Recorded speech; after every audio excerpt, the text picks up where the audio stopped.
Good morning, students. How are you? Fine. Thanks, dear children. Welcome to RPS online classes.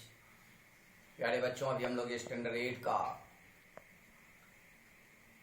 अपठित गद्यांश unseen prose passage explanation करेंगे। Previous classes में भी हो सकता है कि पढ़े होंगे। अभी हम लोग पुनः इसका अभ्यास करेंगे। तो अनसीन पोर्स पैसेज क्या है? What is unseen prose passage? अपठित गद्यांश से क्या समझते हैं? अपठित गद्यांश का क्या अर्थ होता है? तो प्यारे बच्चों, अपठित का अर्थ होता है जिसे पहले से न पढ़ा गया हो, जिसे पहले से न पढ़ा गया हो। ऐसी कहानी, कविता जो कभी नहीं पढ़ा हो और उससे दे दिया जाए और उन कविता कहानी को पढ़कर उनमें दिए गए प्रश्नों का हल आपको स्वयं करना पड़ता हो, उसे ही अपठित गद्यांश पद्यांश कहा जाता है, ये काव्यांश कहा जाता है। अपठित गद्यांश का अर्थ होता है गद्य का ऐसा अंश जिसे आपने अपनी पाठ्य पुस्तक में नहीं पढ़ा है। अपठित गद्यांश को अच्छी तरीके से पढ़कर उसे समझना होता है। जो आपके पास कहानी है, आप लोगों ने विभिन्न प्रकार की कहानी की पाठ्य पुस्तकों का अध्ययन करते हैं, अध्ययन करने हेतु मार्गदर्शन देते हैं। इन मार्गदर्शनों के आधार पर आप लोगों ने ढेर सारे कविता कहानी पढ़ते हो और पढ़कर उन कविता और कहानियों से विभिन्न प्रकार के प्रश्नोत्तर आप स्वयं ढूंढते हो और उसका आंसर लिखते हो, जिसे पढ़ने में आपको बहुत ही रोचक लगता है। हर्षोल्लासित होकर, प्रफुल्लित होकर आप उन्हें पढ़ने को जिज्ञासु होते हो और उनमें दिए गए प्रश्नों का हल स्वयं अपने आप करते हो। तो गद्य का ऐसा अंश जिसे आपने अपनी पाठ्य पुस्तक में नहीं पढ़ा है। अपठित गद्यांश को अच्छी तरह तक पढ़कर समझना होता है और उसके पश्चात गद्यांश से संबंधित प्रश्नों के उत्तर अपने शब्दों में देने होते हैं।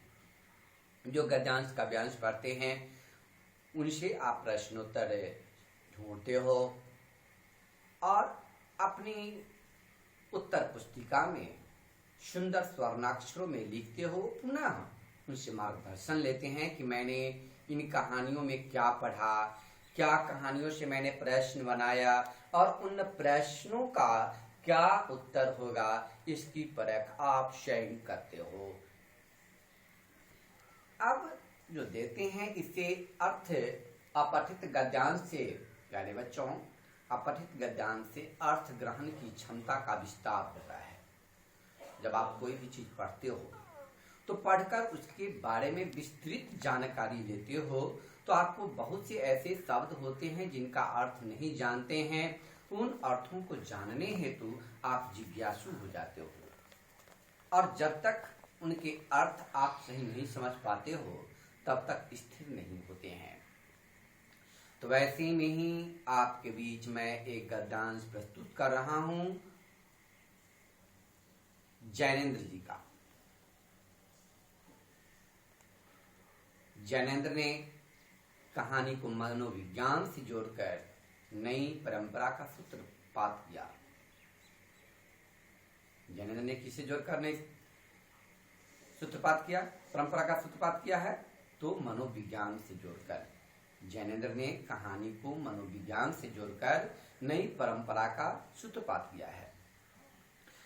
जैनेन्द्र का जन्म 1905 ईस्वी में अलीगढ़ में हुआ था। आप इसमें प्रश्न बना सकते हैं कि जैनेन्द्र का जन्म कब और कहां हुआ था। जैनेन्द्र ने अपनी विशिष्ट चिंतन शक्ति और विचार प्रवाह से कथा साहित्य को महत्वपूर्ण दिशा निर्देश दिया है कि हमें किस प्रकार से कार्य को करने हेतु प्रेरित करना चाहिए। उसमें उन्होंने, जैनेन्द्र जी ने इसका मार्गदर्शन दिया है, दिशा निर्देश दिया है। जैनेन्द्र जी की प्रथम उपन्यास जो है परख, प्रथम उपन्यास कौन सा है? परख। अब परख उपन्यास का उन्होंने सन 1929 में प्रकाशित किया। जैनेन्द्र जी द्वारा प्रथम उपन्यास का प्रकाशित किया गया एवं क्या नाम था उसका? तो परख, और 1929 में प्रकाशित हुआ था। अब जैनेन्द्र जी ने पात्रों की मन स्थिति एवं बाह्य जगत के संघर्षों का बहुत ही बारीकी चित्रण किया है, पैनी नजर से सोच समझ करके, और जैनेन्द्र जी ने उसका चित्रण किया है। जैनेन्द्र जी ने समाज के बीच व्यक्ति की विशिष्टता को उभारा है। हमारे समाज के बीच में जो व्यक्ति है, लोग हैं, उन लोगों के व्यक्तित्व को, व्यक्तित्व की विशिष्टता को उभारा है। उन्होंने शिल्प की दृष्टि से कहानियों में नवीनता प्रदान कराया है, यानी शिल्प की दृष्टि से भी जैनेन्द्र की कहानियों में नवीनता है, नई धाराओं को प्रवेश होने हेतु जागृत किया है।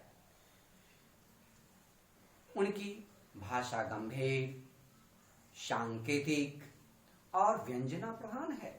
जैनेन्द्र जी ने जो गद्यांश को लिखा है उनमें उनकी भाषा बहुत ही गंभीर है, सांकेतिक है और व्यंजना प्रधान रूप से व्यवस्थित किया है। उनके अनुसार सुंदरता की पहचान, यानी जैनेन्द्र जी के अनुसार सुंदरता की पहचान मनुष्य की मनुष्यता पर केंद्रित है। जैनेन्द्र के अनुसार सुंदरता की पहचान किस पर केंद्रित है? तो मनुष्य की मनुष्यता पर केंद्रित है, मनुष्य की मनुष्यता पर केंद्रित है। तो प्यारे बच्चों, इसे आप पैनी नजर से इस गद्यांश, अपठित गद्यांश को पढ़ेंगे। पढ़कर इनसे स्वयं आप प्रश्न ढूंढ सकते हो, प्रश्नोत्तर ढूंढ सकते हो, लेकिन मैं इसे आपके बीच कुछ प्रश्न देते हैं जिन्हें आप स्वयं हल कर करके आप अपने ग्रुप्स में जब जाए वीडियो तो उसका प्रश्नोत्तर संध्या 7 से 8 के बीच जो भेजते हैं उसमें एपिसोड करेंगे। तो प्रश्नोत्तर करे बच्चों लिख लें। प्रश्न,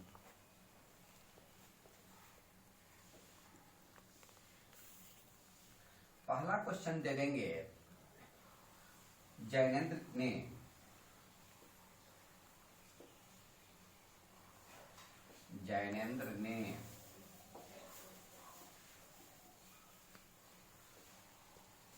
कहानी को किससे जोड़ा?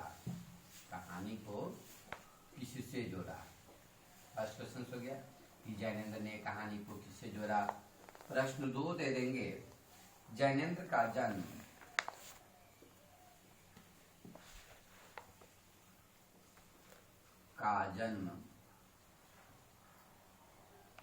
कब और कहाँ हुआ था? कब और कहाँ हुआ था? क्वेश्चन नंबर 3 प्यारे बच्चों दे सकते हैं, जैनेन्द्र की भाषा, जैनेन्द्र की भाषा कैसी है? ठीक है। क्वेश्चन नंबर 4 दे सकते हैं बच्चों, गद्यांश में से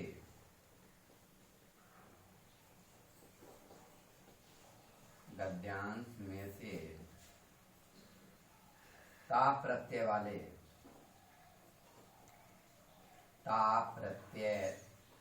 वाले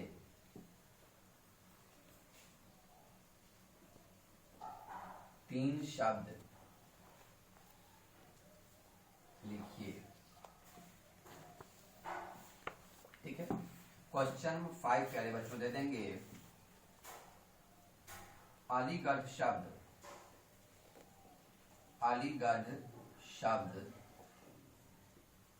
संज्ञा का कौन सा भेद है? सा भेद है। लास्ट क्वेश्चंस दे देंगे प्यारे बच्चों। उपयुक्त